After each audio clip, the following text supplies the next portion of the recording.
Imagine your wedding night not as a celebration, but as a moment governed by law, tradition, and absolute power. In ancient Rome, marriage was a public institution, with private consequences, where a bride's first night marked her complete transfer of authority. This transition carried fear, silence, and expectations history rarely describes. Chapter 1: A civilization of power and control. Ancient Rome is often remembered as a civilization of laws, roads, and reason. It gave the world legal systems, political institutions, and philosophical traditions that still shape modern societies. But beneath this structured public order existed a rigid culture of control, hierarchy, and domination that governed daily life, especially within the household. Roman society was built on auctoritas, the unquestioned authority of those at the top. And nowhere was that authority more absolute than within the family. At the center of Roman domestic life stood the paterfamilias, the male head of the household. Under Roman law, he held legal power over his children, his slaves, and his wife. This power, known as patria potestas, extended over property, marriage decisions, and personal conduct. While Rome celebrated civic virtue and moral discipline in public, it accepted, and legally reinforced, unequal power behind closed doors. Marriage in Rome reflected this structure. It was not primarily an emotional bond, but a social and political contract. Elite marriages secured alliances between families, preserved property, and produced legitimate heirs. Even among the lower classes, marriage reinforced social order and gender hierarchy. Love was not irrelevant, but it was secondary to duty, obedience, and continuity. Roman writers such as Cicero and Livy praised traditional values, or mos maiorum, the customs of the ancestors. These traditions were treated as sacred, resistant to change, and beyond question. Rituals, especially those tied to family life, were preserved precisely because they reinforced obedience and stability. Public ceremonies projected harmony and piety, while private practices often enforced submission and control. This contrast defined Roman life. The same society that debated justice in the Senate accepted inequality in the home as natural. Women were praised for modesty, silence, and endurance. Their virtue was measured not by autonomy, but by compliance. Within this framework, marriage marked a decisive shift in a woman's life.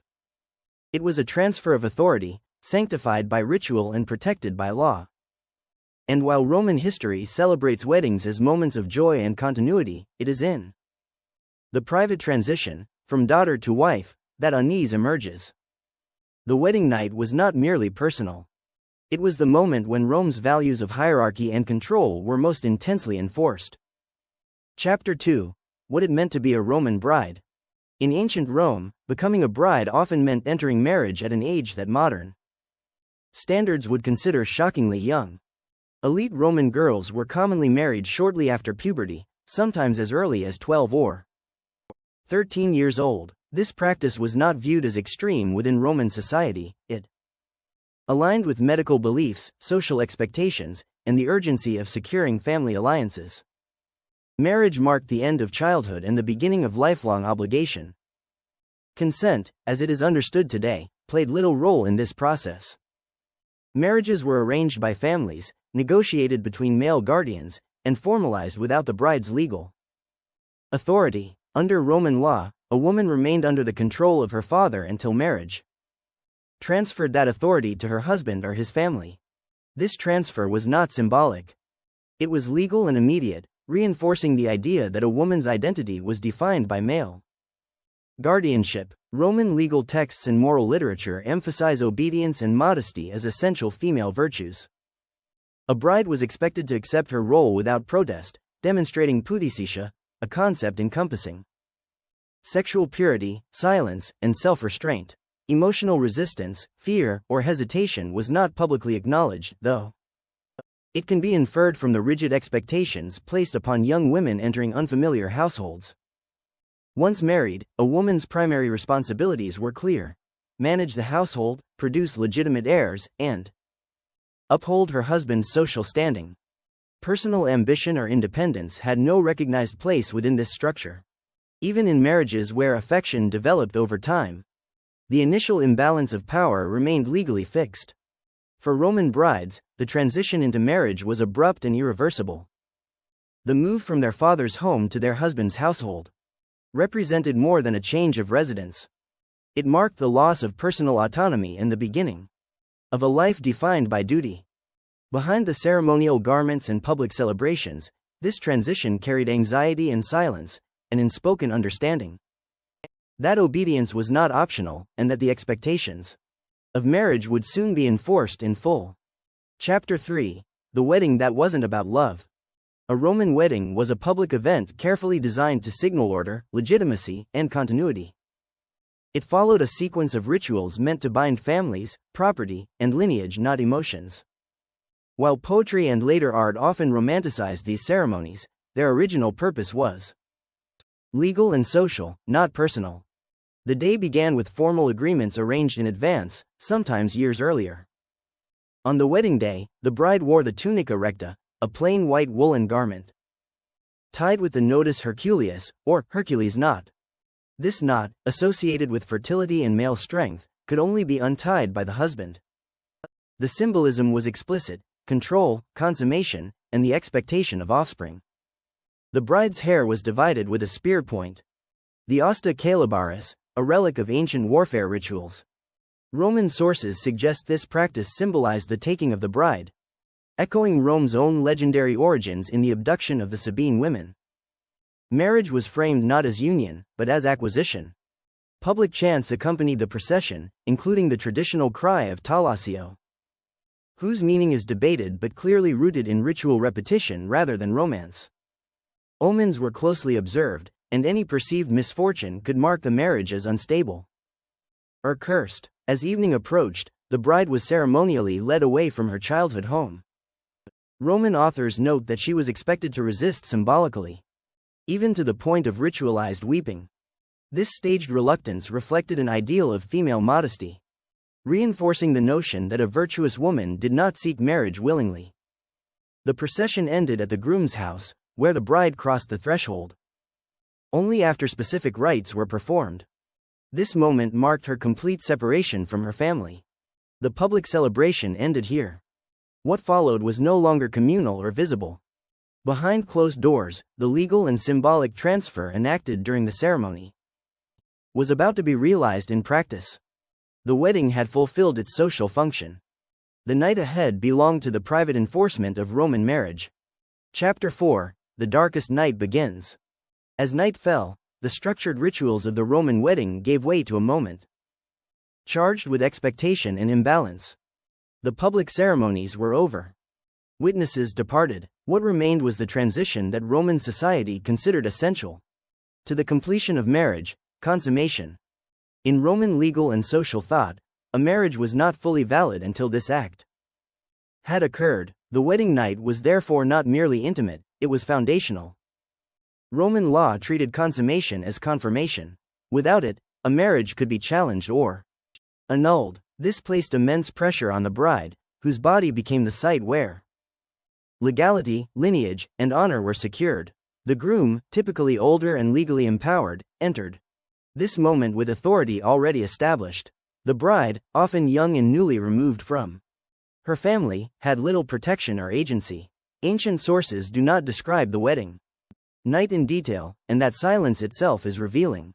Roman writers, almost exclusively male, focused on outcomes rather than experiences, fertility, legitimacy, and obedience.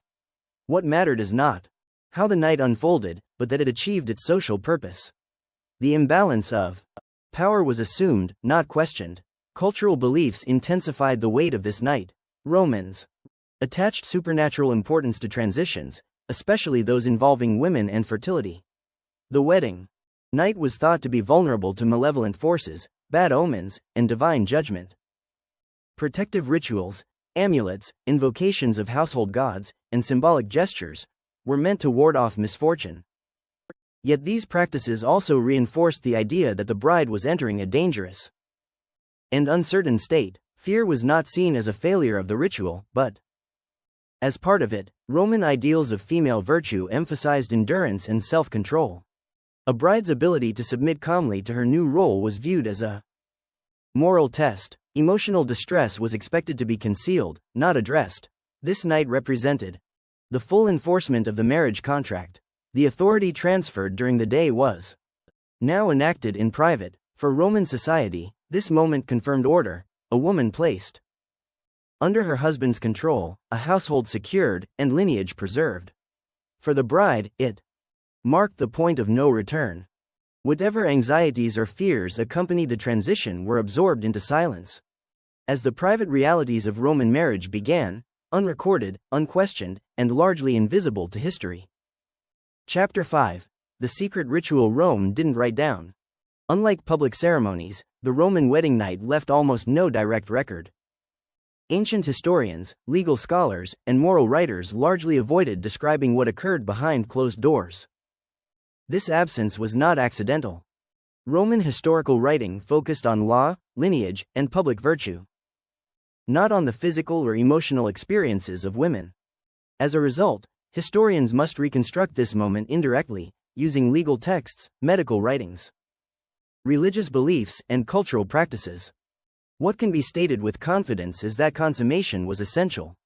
Roman jurists such as Gaius and later Ulpian made clear that sexual union validated marriage, particularly in unions intended to produce legitimate heirs. The bride's body became the proof that the transfer of authority and property was complete. Failure to consummate could lead to annulment, social shame, or legal dispute. Blood played a powerful symbolic role in Roman ideas of purity and transition. Medical writers like Cyranus of Ephesus, writing in the 2nd century CE, discussed female physiology and acknowledged pain and injury during first intercourse, especially among very young brides. While he approached the subject clinically, his work confirms that physical suffering was common enough to be discussed as a medical concern. Cultural myths surrounding virginity reinforced the expectation that blood signified legitimacy, purity, and honor, ideas that placed pressure on brides to endure the experience without resistance. The silence surrounding the wedding night also reflects Roman attitudes toward modesty and authority. Female pain was not considered a subject worthy of moral debate. Endurance was praised, complaint was discouraged. Writers like Seneca emphasized self-control and obedience as virtues, reinforcing the idea that personal suffering, especially within marriage, was a private matter. Why were these practices never formally recorded? Because they were considered normal. Roman historians did not document what society accepted as routine, just as corporal punishment and absolute paternal authority were rarely questioned in elite texts. The realities of marital initiation were left unexamined, yet fear persisted in cultural memory. Folklore, later commentaries, and comparative anthropology suggest that the wedding night was widely understood as a moment of vulnerability and trial. The lack of explicit description does not imply absence of harm. It reveals a system in which women's experiences were excluded from historical narrative. This is the paradox of Roman history. The civilization that preserved its laws in stone and its victories in literature left the most intimate and consequential rites of marriage unspoken. What happened on that night was not hidden because it was rare or forbidden, but because it was ordinary. And in that ordinariness lies its darkest truth. Chapter 6. Why Rome needed brides to be afraid. Fear was not an unintended consequence of Roman marriage, it was a mechanism that reinforced social order. Roman society depended on stability of households, property, and lineage, and that stability rested on clearly defined hierarchies. Within the family, obedience ensures continuity. Within marriage, fear helped secure compliance. Control of women was central to this system. Legitimate heirs were the foundation of Roman inheritance law, citizenship, and political succession.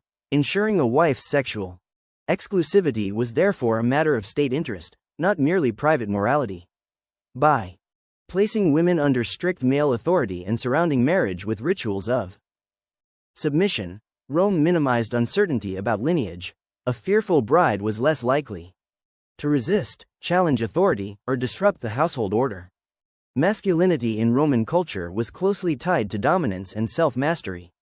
Roman moralists praised men who ruled both themselves and others. Authority over one's household was seen as proof of fitness for public life. The wedding night symbolized this ideal in its most concentrated form, a demonstration of control, legitimacy, and masculine power within the private sphere. The state reinforced these values indirectly. Laws governing marriage, adultery, and inheritance, particularly those introduced during the reign of Augustus in the late 1st century BCE, rewarded lawful unions and punished sexual independence. While these laws were framed as moral reforms, they also strengthened male authority and restricted female autonomy. Fear of social disgrace or legal consequence became a constant presence. In married life, marriage thus functioned as psychological conditioning. From the moment a girl entered her husband's household, she was expected to internalize obedience as virtue. Rituals, expectations, and silence all worked together to normalize inequality. Fear was not a failure of the system, it was evidence that the system was working. Rome did not rely on constant violence to maintain order. Instead, it embedded power into tradition, law, and ritual, making submission appear natural and inevitable. The wedding night crystallized this process. It transformed abstract authority into lived reality, ensuring that Roman values were not only taught but physically enforced. Chapter 7: Silence, Survival, and the Women Who Endured. After the wedding night, a Roman bride was expected to resume public life as if nothing extraordinary had occurred. There was no language for trauma, no social space for reflection, and no acknowledgement that the transition into marriage might carry lasting emotional or physical consequences. Silence was not only expected, it was required. A respectable Roman woman did not speak openly about her body, her fears, or her private suffering. Survival within marriage depended on adaptation. Many women learned to navigate their new roles through restraint and conformity, internalizing Roman ideals of patience and endurance. Literary sources praise wives who were caste, modeste, and obedient, suggesting that endurance itself was framed as moral success. Any distress that followed the initiation into marriage was absorbed into daily routine, normalized by repetition and expectation. Evidence of emotional or physical scars appears only indirectly. Medical writers such as Serenus acknowledged long-term complications related to childbirth and sexual activity, implying that early marital experiences could have lasting effects. Yet these observations were clinical, detached from the personal realities of the women involved. Pain was treated as a condition to be managed, not as an injustice to be addressed. Acts of resistance were rare and risky, but not entirely absent. Legal records and moral anecdotes mention women who sought divorce, refused remarriage, or lived separately from husbands. Such actions, however, carried significant social costs.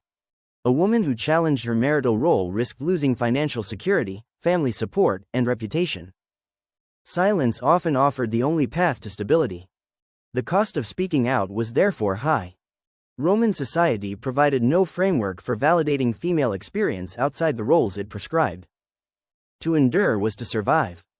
To remain silent was to remain respectable. These women left few personal records, but their endurance shaped Roman households across centuries. Their lives continued, their labor sustained families, and their silence preserved a system that depended on their compliance. What history records as stability was, for many, the result of quiet adaptation rather than consent. Chapter 8: How History Tried to Hide This Night. The way ancient Rome is remembered owes much to who recorded its past. Roman history was written almost entirely by elite men, senators, philosophers, jurists, whose interests lay in politics, warfare, law, and public morality. Domestic life, particularly the private experiences of women, was treated as insignificant or inappropriate for serious historical discussion. As a result, some of the most consequential moments in Roman social life were left unexamined. Writers such as Livy, Tacitus, and Plutarch celebrated Roman virtue, discipline, and order. When women appear in their narratives, they are often symbols, paragons of chastity, cautionary examples of excess, or passive figures whose value lies in how they reflect male honor.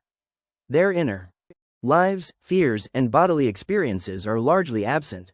The wedding night, though central to marriage and lineage, did not fit the heroic or moral framework of Roman historiography. This omission shaped later historical interpretation. For centuries, Roman marriage was described as stable and orderly, reinforcing the image of a disciplined civilization. Modern historians, trained on these sources, often repeated that narrative, focusing on legal structures rather than lived experience. The absence of complaint was mistaken for absence of suffering. Only in recent decades have historians, archaeologists, and anthropologists begun to question this silence. Close readings of legal texts, medical treatises, funerary inscriptions, and household archaeology reveal patterns of inequality that written histories ignore. These fragments suggest a private world governed by fear, obligation, and endurance rather than harmony. The truth of Roman marriage does not lie in a single shocking ritual or hidden document. It lies in the gaps, in what was considered too ordinary, too domestic, or too female to record. History did not actively erase the wedding night, it simply looked away. And in doing so, it preserved a version of Rome that celebrated order while concealing the human cost beneath it. Chapter 9. Echoes of the ritual in the modern world. The Roman wedding night belongs to a distant past, but the structures that shaped it did not disappear with the empire. Across history, marriage has often functioned as a tool of control, regulating women's bodies, sexuality, and autonomy in service of lineage and social order. While the forms have changed, the underlying logic remains recognizable. In many societies across Europe, Asia, and the Middle East, traditions persisted that framed a bride's first night as a test of purity, obedience, or honor. Customs surrounding proof of virginity, ritualized fear, and enforced silence echo Roman assumptions about female virtue and male authority. These practices did not emerge independently, they developed within patriarchal systems that prioritized inheritance, legitimacy, and social stability over individual consent. Even in the modern era, traces of these ideas remain embedded in law, religion, and cultural expectation. Until the 20th century, marriage laws in many Western countries granted husbands legal control over their wives' bodies and property. Marital rape was not widely recognized as a crime, reflecting the same belief held by Roman jurists that marriage implied permanent consent. The private sphere continued to be treated as beyond moral scrutiny. The persistence of these ideas forces a difficult reflection. Progress is often measured by public rights and legal reforms, yet private power dynamics change more slowly. Fear-based expectations surrounding marriage, sexuality, and gender roles continue to shape lives, even when stripped of ritual language. Understanding the Roman experience matters because it reveals how deeply rooted these systems are. They were not accidents or deviations, but carefully maintained structures. By recognizing their origins, it becomes possible to question what has been inherited unconsciously. The story of Roman brides is not only about the past. It is a reminder that history leaves echoes, and that some endurance long after their origins are forgotten. Chapter 10. Remembering the night Rome wanted forgotten. Night Rome wanted forgotten. Ancient Rome is often remembered for its engineering, its laws, and its vision of order. Roads, aqueducts, and legal codes stand as symbols of a civilization that prized structure and permanence. Yet, those achievements were sustained by systems that relied on inequality within the household. Marriage, presented as a cornerstone of Roman stability, carried private costs that rarely enter historical celebration. Reconsidering Roman greatness requires attention to those costs. The success of Roman families, lineages, and institutions depended on women who entered marriage without choice, endured transitions without acknowledgement, and maintained silence. As a form of survival, their experiences were not anomalies, they were foundational to how Roman society functioned. What history presents as continuity was built on compliance. These women left few names behind. Their lives were recorded indirectly, through legal codes, medical observations, and moral expectations written by others. Yet their presence is undeniable. They managed households, bore children, and sustained the social order across generations. Their endurance was not passive. It was the condition imposed upon them. Remembering the Roman wedding night is not about exposing a single shocking custom. It is about recognizing how power operates when it becomes normalized. The most effective forms of control are those that require no justification, no documentation, and no defense because they are considered natural. History often preserves what societies are proud of and omits what they accept without question. The night Roman brides feared most was not hidden because it was secret, but because it was ordinary. Asking why such experiences were excluded from the record forces a broader question. How many other truths remain unspoken, not because they were unknown, but because no one thought to ask whose voices were missing? If stories like this matter, subscribe to this channel. History isn't only written in monuments and victories, it lives in the silences we were taught to ignore. And there are many more stories like this still buried in the past.